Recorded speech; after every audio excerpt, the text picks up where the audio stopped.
Welcome to this explainer. Today, we're mapping out the rigorous architectural trade-offs of HTTP state management. If you're a senior software engineer or a system architect, you already know that managing user state is rarely as simple as it looks on a whiteboard, right? We're going to break down the specific storage and transport mechanisms that absolutely dictate the security, scalability, and performance of your applications. Let's get into it. Okay, let's dive right into this paradox. We build incredibly complex, stateful microservices on top of HTTP. But HTTP, by its very definition, is a stateless protocol. It literally treats every single request as a completely independent, isolated event. The server doesn't remember a single thing about the previous request, even if it came from the exact same client just milliseconds ago. So this forces us to engineer that statefulness back into the system. But here's the thing, statelessness isn't a bug, it's a feature. It's an intentional, incredibly powerful design choice that acts as the core architectural superpower, unlocking massive horizontal scalability. Because our servers don't have to keep past request context or active user states hogging up memory, we can just spin up new instances when demand spikes and kill them off when it drops. We completely bypass the headache of routing traffic to specific nodes just to maintain sticky sessions, and it makes recovering from partial failures so much easier. To overcome the feature limitations of this statelessness, here's our agenda. We have Section 1, the storage fork, Section 2, the transport fork, and finally, Section 3, architectural synthesis. Section 1, the storage fork. Where exactly does the state live? The most traditional path here is server-side sessions. In this setup, the heavy lifting happens on your infrastructure. The actual user data, like their profile or what's in their shopping cart, is stored on the server. The server generates a unique, unforgeable session ID and just hands it to the client. The client then acts like a dumb pointer, passing this ID back with future requests so the server can look up the state.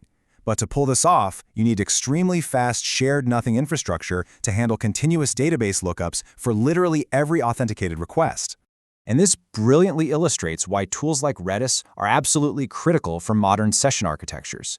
When every single user interaction requires a state lookup, you just can't afford to hammer a traditional relational database. You need a dedicated in-memory session store that gives you sub-millisecond read and write speeds. It lets you manage volatile user states instantly without bottlenecking your primary transactional database. But what if we just flip the script? That brings us to client-side tokens. Here, we're pushing the state management directly to the client.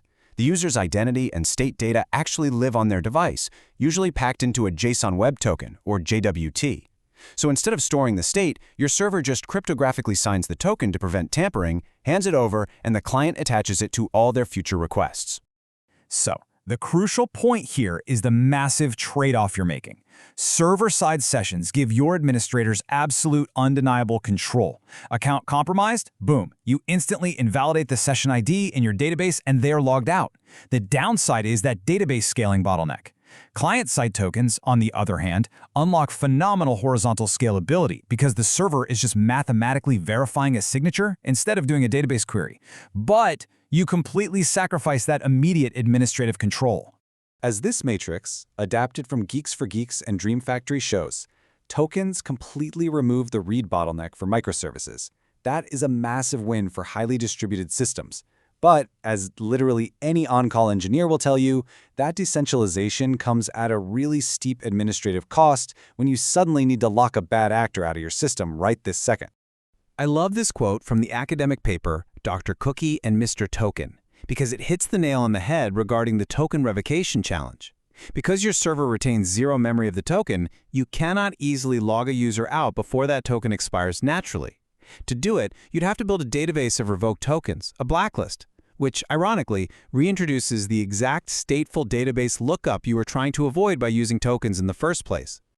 Section 2, the transport fork. Once you've picked your storage, how does this stay securely travel back and forth over the network?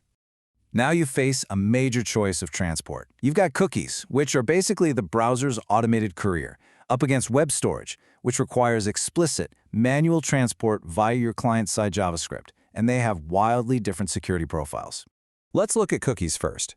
Browsers are hard-coded to automatically attach cookies to every single HTTP request directed at the domain that created them. It's incredibly convenient for us as developers, but it inherently exposes your entire architecture to cross-site request forgery, or CSRF.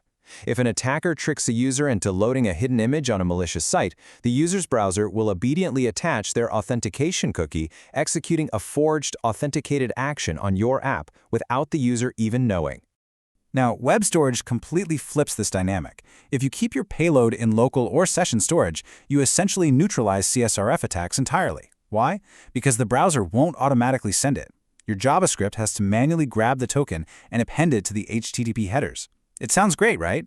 Well, solving CSRF this way opens the door to a different, arguably much worse vulnerability.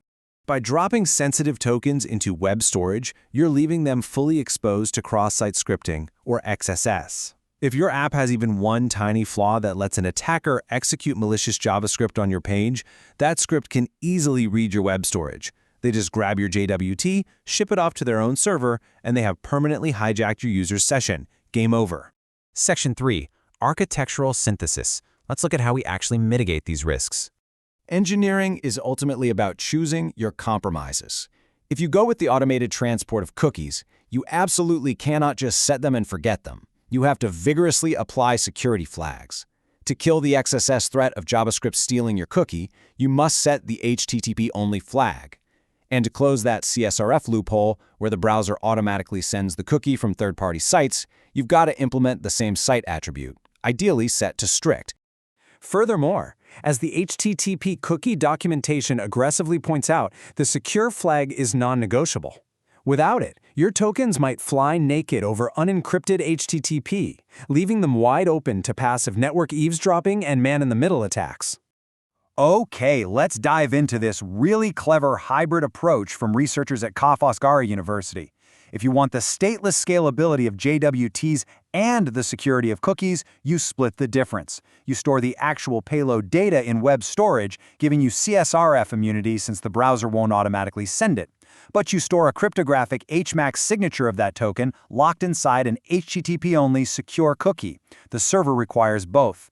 This simultaneously defeats CSRF because of the manual transport and deeply mitigates XSS because the attacker cannot access that vital HMAC signature hidden in the cookie. At the end of the day, understanding how to manipulate HTTP statelessness is foundational to modern web architecture. Every single design choice, sessions versus tokens, cookies versus web storage, has a direct, measurable cost in scalability, security, and complexity. There's no magic bullet, just the right set of trade-offs for your specific system. So I'll leave you with this question to chew on for your next major architecture review. Are you explicitly choosing your state management architecture, or did you just default to whatever your framework handed you? Thanks for joining me on this explainer, and I'll catch you in the next one.